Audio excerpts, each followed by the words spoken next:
seperti minggu yang lalu, hari ini kita bertemu di dalam proses pembelajaran sejarah.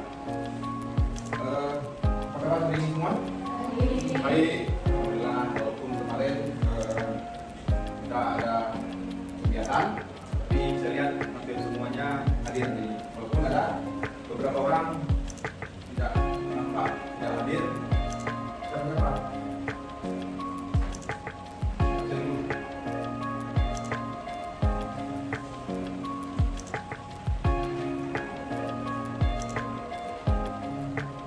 Alivia, Alina, Andi Bunga, Andara, Aziza, Haira Setika, Jodoh Badia, Nopal, Muharram, Sela, Sifahul Aulia, Jawa Akhilya. Jadi doakan bagi yang sakit, teman-teman yang sakit, cepat sembuh, kemudian bisa sama lagi untuk belajar. Ya. Ada hal yang disampaikan sebelum kita mulai masuk ke pembelajaran kita. Kita awali dulu sebelum pembelajaran kita mulai. Silakan ketua kelas untuk berdoa, memimpin doa. Silakan. Siapa yang sini? Ya, pada era nanti doa.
Jadi berdoa itu adalah sesuatu yang sangat dianjurkan di dalam terutama dalam agama kita, agama Islam, ya, karena awal dari semua pekerjaan yang akan kita lakukan, apa yang kita lakukan, terutama ketika kita belajar seperti jiwa yang tenang, ya, dan tenang, sehingga kita bisa fokus kepada pembelajaran. Oke, sebelum kita mulai, saya ingat materi minggu yang lalu tentang sistem kepercayaan pada masa saat supaya kita belajar di minggu lalu ya, sistem kepercayaan.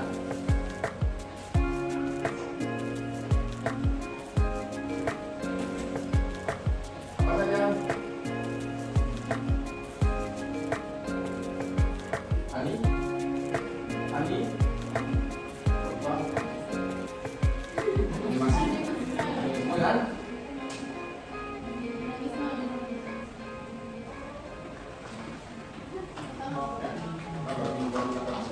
ya, animisme dan dinamisme. Apa itu animisme? Apa itu dinamisme? Yuk, siapa yang tahu? Bukan sebelum munculnya agama, masyarakat praaksara itu kan ya, yang sudah tingkat tinggi kan percaya kepada hal di luar daripada kemampuan manusia. Ada kekuatan lain daripada si manusia tersebut, ya. Ini animisme dan dinamisme. Animisme percaya kepada roh-roh orang yang sudah mati, ya, dimana mereka yakin bahwa roh-roh itulah yang membentuk suatu kekuatan baru, ya. Lagi tidak percaya kepada benda-benda yang dianggap mampu membuat atau membentuk sebuah kekuatan. Yang mana kedua kepercayaan itu kadang-kadang masih bisa kita jumpai di masyarakat sekarang, ya. Kalau kita sudah masuk ke masyarakat modern, tapi ada beberapa komunitas ataupun beberapa orang yang hari ini masih percaya kepada hal-hal yang dalam istilah kita disebut gaib, ya. Misalnya hari ini masih ada orang yang percaya kepada pohon-pohon besar, ya, di mana pohon itu mengandung unsur-unsur yang kita fisika, ya. Kemarin kita tebak pohon kayak banyak yang persoalan, kan? Itu kan kita masih percaya bahwa di pohon itu duduk apa namanya? Duduknya makhluk halus, ya. Jadi animisme itu sudah digabung dengan dinamisme pada masa sekarang. Ya. Ada orang percaya kepada, padahal masyarakat sekarang adalah masyarakat modern yang sudah terpelajar, kan? Baru beberapa minggu yang lalu ada sebuah video saya lihat di sebuah daerah mengalir air, kan? Dianggap air itu mendatangkan bisa menghilangkan penyakit, ya. Kemudian masyarakat mengambil air tersebut kemudian diminum, ya. Padahal ketika diselidiki air tersebut air bocoran dari PDAM, ya. Jadi maksudnya sekarang bagaimana masyarakat itu masih percaya hal-hal yang kadang-kadang di luar kemampuan logika kita berpikir, ya. Terutama misalnya di masyarakat di yang Islamnya itu tidak terlalu kuat, ya. Bahkan ada percampuran antara tradisi Islam dengan tradisi kuno. Itu masih bisa kita lihat sampai dengan hari ini. Ya, bahkan sudah melembaga menjadi budaya atau adat, ya. Jadi misalnya kalau di dalam masyarakat kita ada tradisi sijuk. Pernah lihat sijuk? Itu apa? Misalnya beli kendaraan baru, ya. Jadi sijuk kan? Itu apa? Supaya apa? Biar jauh dari kecelakaan, ya. Ternyata setelah disebut kecelakaan, terus bagaimana? Berarti kurang sejujurnya, ya.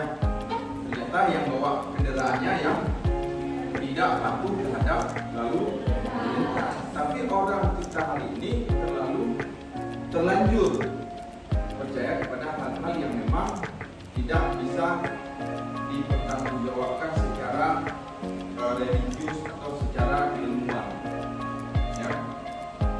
Ada pohon besar bentangannya 2 kali pelukan orang dewasa, potong pohon, kemudian selain potong ada yang kesurupan. Makanya pohon itu kalau potong harus minta izin. Kenapa? Karena di situ ada penghuninya, kan? Ada yang tinggal di situ. Kita mengganggu rumah dia. Ini yang disebut dengan sistem kepercayaan masyarakat aksara, ya. Hal kita sudah di zaman modern. Jadi animisme dan dinamisme itu dua sisi yang selalu ada di mana-mana, bahkan dalam kondisi apapun. Kenapa? Karena masyarakat kita adalah masyarakat yang sangat yang sangat percaya kepada hal-hal di luar kekuatan manusia itu sendiri, ya. Dulu kita lihat ada yang keris, ya. Kalau di film-film itu kan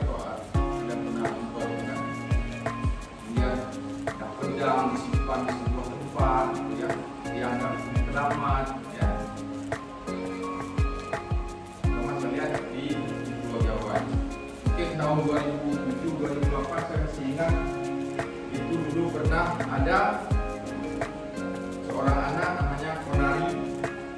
Bisa lihat di nanti. Konari itu anak kecil tapi dia punya batu, ya.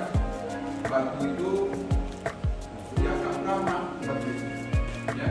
Jadi kalau dimasukkan ke dalam air, katanya batu itu bisa menghilangkan segala macam penyakit. Jadi bagi masyarakat yang percaya seperti itu, mereka tidak lagi percaya kepada ilmu kedokteran, tidak percaya lagi kepada ilmu medis. Yang dicelupkan ke dalam air ini misalnya, ya, dicelupkan, diambil batunya minum. Bayar nggak celupnya? Bayar. Ini yang sebenarnya bayar, ya. Tapi kita nggak tahu siap atau tidak, kan? Tapi itulah kondisi masyarakat kita yang katanya modern, sampai dengan hari ini masih ada. Jadi kita sebagai umat yang beragama, ya, hal-hal seperti itu kita hindari, ya, karena itu bentuknya terkayu, ya. Jadi ini berkembang di dalam masyarakat berasaran, ya.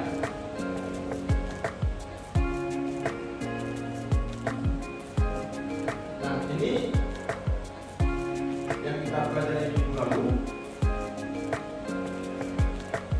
Pada masa sejarah ini sudah tergantikan, ya, ketika munculnya sistem kepercayaan yang berbentuk agama, ya. Di Indonesia agama yang pertama muncul itu adalah agama Hindu Buddha, ya. Sistem kepercayaan baru yang dibawa dari luar, ya, karena Hindu itu berkembang di India, yang di benua Asia bagian selatan di India. Nah, nanti kita juga akan mempelajari bagaimana teori-teori atau proses kedatangan agama Hindu itu ke Indonesia. Ya, polisi paham? Oke, kita lihat apa tujuan pembelajaran kita pada hari ini. Yang pertama, mampu memahami sejarah agama Hindu dan Buddha, ya. Tujuan pembelajarannya memahami sejarah agama Hindu itu sendiri. Yang kita lihat agama Hindu itu berkembangnya seperti apa, di mana, ya, bagaimana proses perkembangan atau sejarah daripada agama Hindu itu sendiri. Ini dan Buddha, ya. Kemudian yang kedua, menjelaskan teori tentang teori, maksudnya agama dan kebudayaan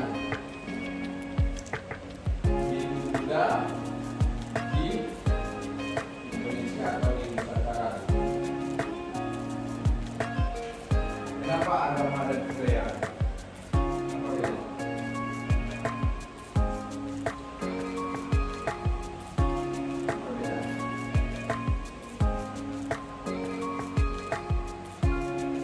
Berbeda agama dan budaya. Kemudian dua agama itu apa?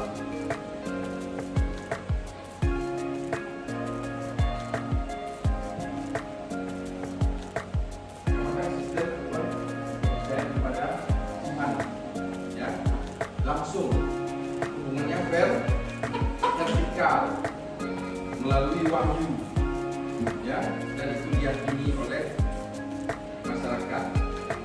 Sedangkan budaya adalah hasil daripada pemikiran manusia yang berwujud benda, ya, atau berwujud budaya itu sendiri, ya, budaya. Jadi dia berwujud sama seperti agama dan kebudayaan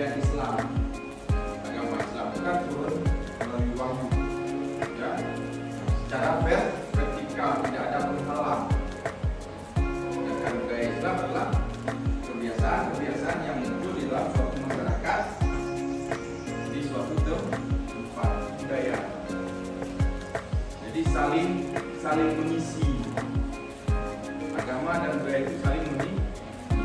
Kemudian dua seperti ibarat dua sisi mata uang yang tidak bisa dipisahkan. Setiap ada agama, di situ pasti muncul budaya. Ya, kita akan ini. Nah,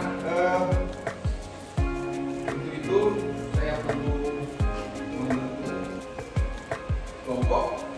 Ya, silakan duduknya per kelompok yang sudah kita bagi tadi. 4 kelompok akan dibuat. Saya akan bagikan KPD-nya.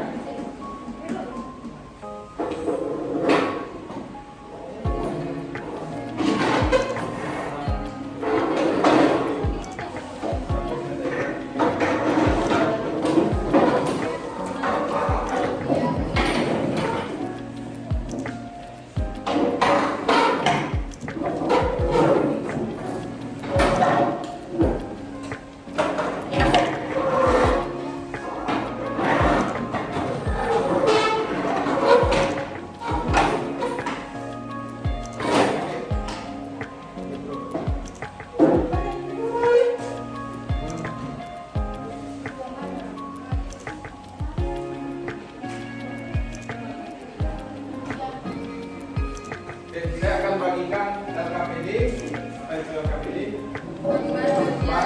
kerja, peserta. Jadi nanti kita akan bagikan, kemudian itu ada petunjuk bagaimana pengerjaan KPD-nya. Kemudian saya kasih waktu sekitar 20 menit untuk mengerjakannya. Kemudian kita akan mempresentasikan hasil kerja kita di depan kelas, ya. Oke, saya kasih waktu 20 menit untuk mengerjakan, kemudian kita presentasi. Oke.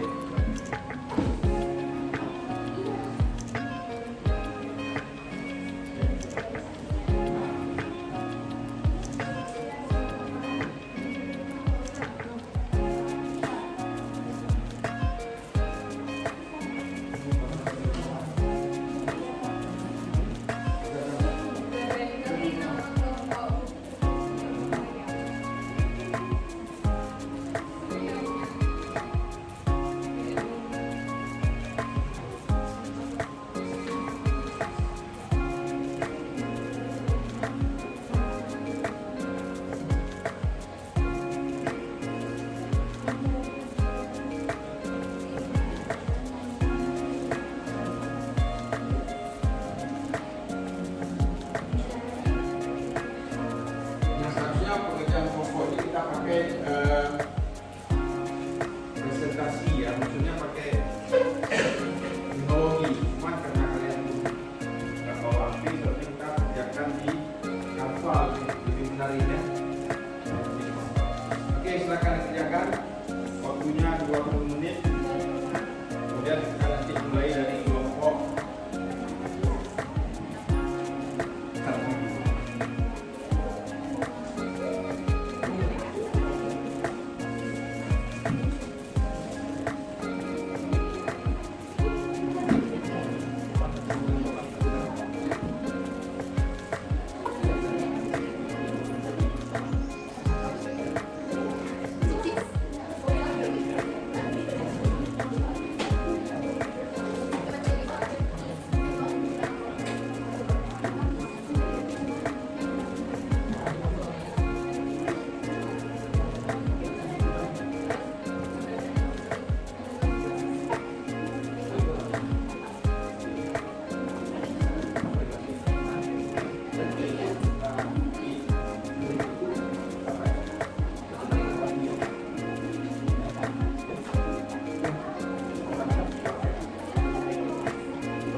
kerjanya di depan kelas. Kemudian ikuti oleh kelompok 2, 3.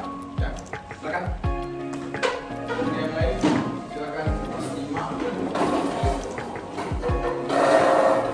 Dibuat pertanyaan.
Jadi kelompok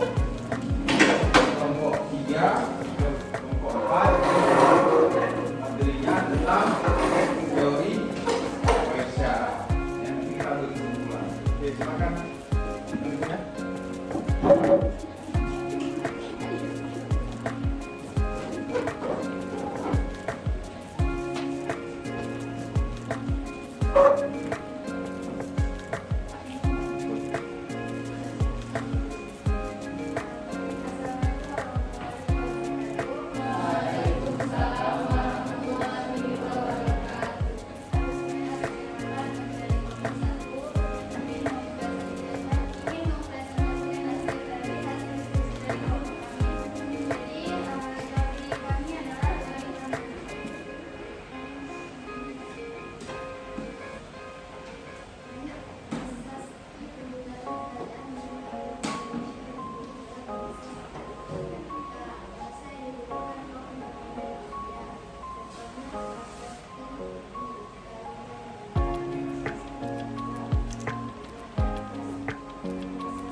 4.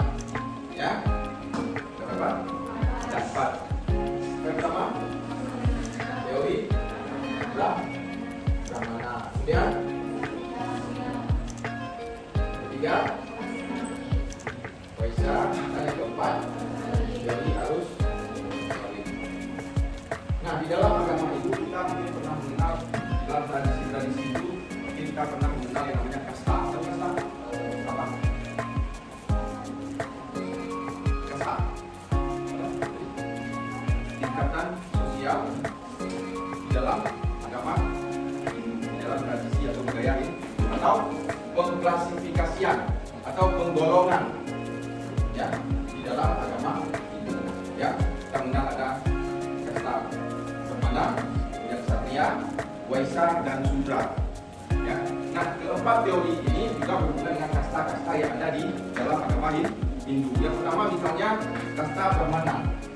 Ya, teorinya teori Brahmana, bahwa agama Hindu itu dibawa oleh orang-orang yang punya keturunan bangsawan. Ya. Dan memang para pemuka agamanya. Jadi langsung dibawa dari India.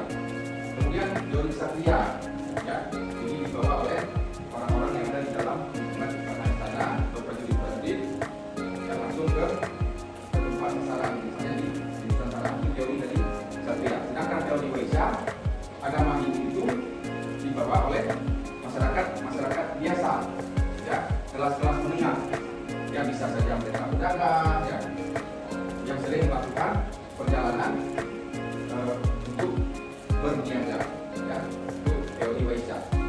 Kemudian teori yang terakhir adalah teori arus balik, bahwa ada orang-orang di Nusantara atau orang-orang yang ada di Indonesia itu pergi ke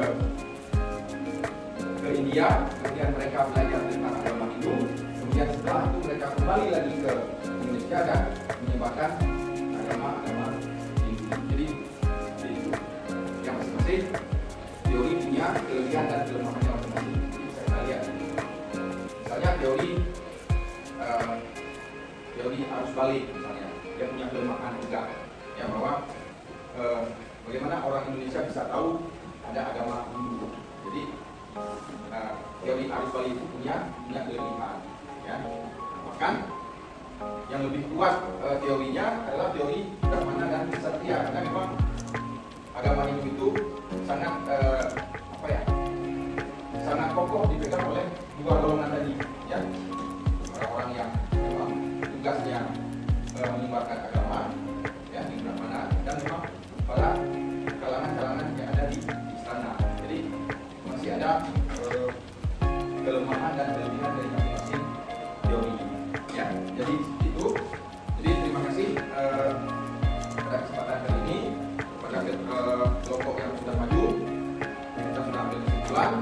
Jadi untuk minggu depan kita akan masuk ke pengaruh agama Hindu di Indonesia, ya, terutama pengaruh dari budayanya. Ya, kalau minggu depan kita akan ada pertanyaan? Ada pertanyaan? Mudah-mudahan kita bisa bertemu dengan materi pengaruh tentang kerajaan Hindu Buddha, ya, untuk materi minggu depan. Karena ada 3. Ya, yang pertama teori masuknya Islam, teori masuknya Hindu Buddha, kemudian kerajaan Hindu Buddha, dan pengaruh Hindu Buddha yang ada di Indonesia. Ya, bagaimana kita tahu, saya sebutkan di awal tadi bahwa sampai dengan hari ini pengaruh Hindu Buddha itu masih ada di Indonesia melalui tradisi-tradisi. Ya, nanti dia akan berakulturasi dengan Islam.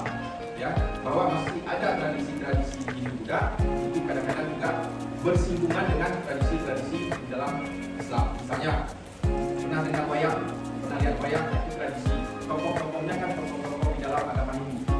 Ya, ketika Islam masuk itu dikolaborasi, ya, bersinggungan. Jadi tokohnya itu sudah tokoh Islam, tapi wayangnya masih ada karena proses Islamisasi seperti itu. Ya, melalui jalur damai, ya, akulturasi budaya. Jadi bercampurnya dua budaya tanpa menghilangkan salah satu budaya tadi. Ya, jika akan menyiapkan sebuah budaya baru. Yang telah berubah akan bahas tentang belajar Hindu.